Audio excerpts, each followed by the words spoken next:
Para saudara dan saudari yang Tuhan cintai, selamat pagi dan selamat bertemu lagi dalam renungan harian dari Paroki Santo Fransiskus Assisi Apio, edisi hari Kamis, tanggal 7 Mei 2026, dalam masa Paskah yang kelima.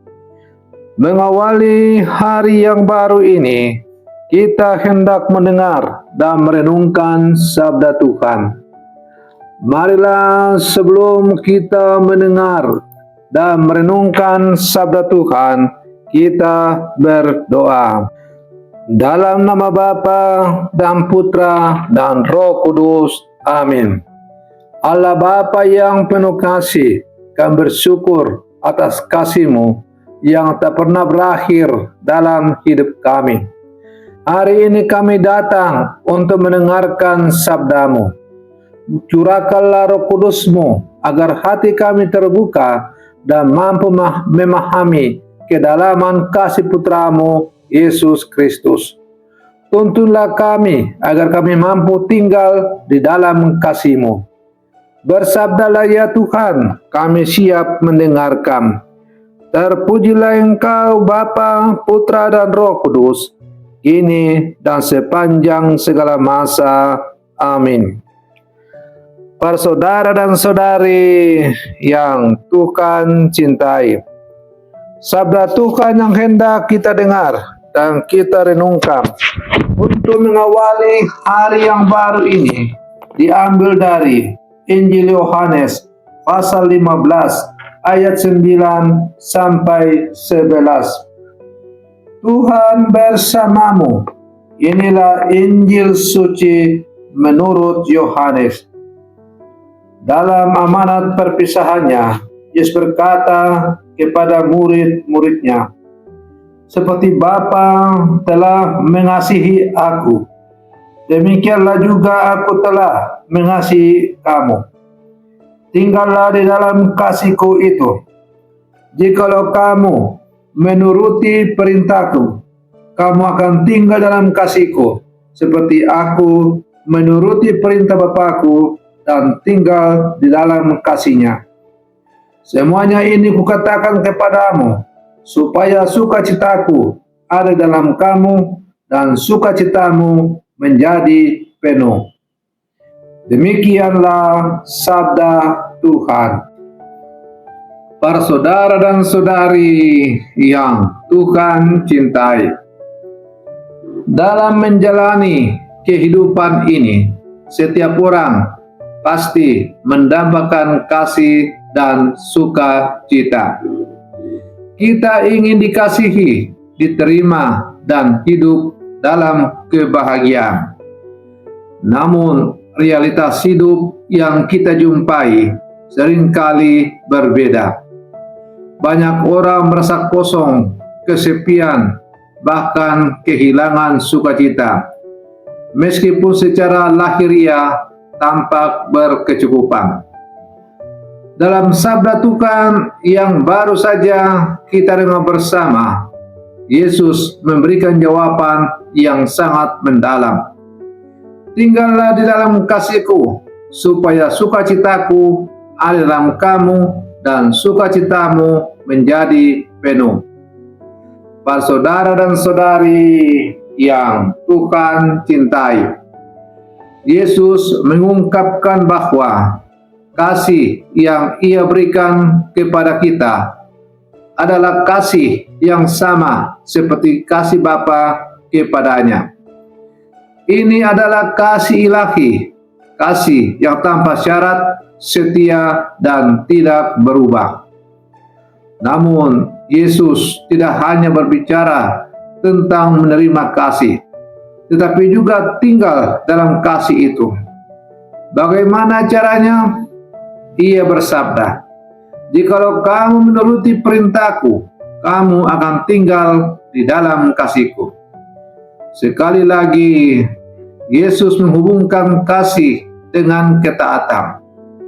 Ini bukan ketaatan yang terpaksa, tetapi ketaatan yang lahir dari relasi.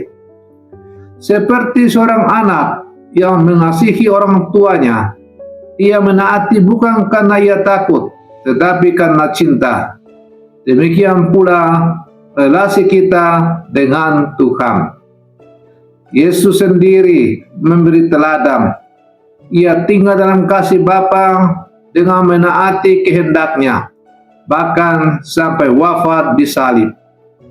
Dari ketaatan itu, lahirlah keselamatan bagi dunia. Kemudian Yesus berbicara tentang tujuan dari semua ini, sukacita yang penuh. Sukacita yang dimaksud bukan sekedar perasaan senang yang sementara. Sukacita penuh adalah sukacita yang tetap ada dalam kesulitan. Sukacita yang tidak tergantung situasi. Sukacita yang lahir dari kedekatan dengan Tuhan. Seringkali kita mencari sukacita di tempat yang salah, dalam harta, dalam jabatan, atau pengakuan. Namun semua itu tidak pernah benar-benar memuaskan. Sukacita sejati hanya ditemukan ketika kita tinggal dalam kasih Tuhan. Para saudara dan saudari yang Tuhan cintai, melalui sabda Tuhan yang hari ini diperdengarkan kepada kita, kita diajak untuk merenungkan, apakah kita sungguh tinggal dalam kasih Tuhan, atau kita lebih sering mencari kasih dan kebahagiaan di tempat lain? Apakah ketaatan kita lahir dari cinta atau sekedar kewajiban? Langkah konkret yang bisa kita lakukan adalah semakin menyadari bahwa kita dikasihi Tuhan. Yang kedua, menghadapi kasih, menghidupi kasih dalam tindakan nyata. Yang ketiga, menjalani perintah Tuhan dengan sukacita dan bukan terpaksa. Lalu akhirnya mencari sukacita dalam Tuhan. Para saudara dan saudari yang Tuhan cintai, Yesus hari ini mengundang kita untuk tinggal dalam kasih-Nya. Sebuah kasih yang memberi hidup dan menghadirkan sukacita sejati. Sukacita itu bukan datang dari dunia, tetapi dari hati yang bersatu dengan Tuhan. Semoga sebagai murid-murid Yesus yang hidup di zaman sekarang, kita semakin berakar dalam kasih Kristus, sehingga kita mampu menghadirkan sukacita bagi diri kita sendiri dan bagi orang lain. Para saudara dan saudari yang Tuhan cintai, mari kita akhiri renungan kita dengan berdoa. Dalam nama Bapa dan Putra dan Roh Kudus. Amin. Tuhan Yesus yang penuh kasih, kami bersyukur karena Engkau telah mengasihi kami terlebih dahulu. Ampunilah kami ketika kami sering menjauh dari kasih-Mu dan mencari kebahagiaan di tempat yang salah. Tariklah kami kembali agar kami tinggal dalam kasih-Mu. Ajarlah kami untuk menaati kehendak-Mu dengan penuh cinta dan menghadirkan kasih-Mu dalam hidup kami sehari-hari. Penuhilah hati kami dengan sukacita-Mu, agar kami mampu menjadi saksi kasih dan harapan bagi dunia di sekitar kami. Sebab Engkaulah Tuhan dan sumber sukacita kami, kini dan sepanjang segala masa. Amin. Dalam nama Bapa dan Putra dan Roh Kudus. Amin. Para saudara dan saudariku yang terkasih, selamat pagi. Tuhan memberkati kita semua.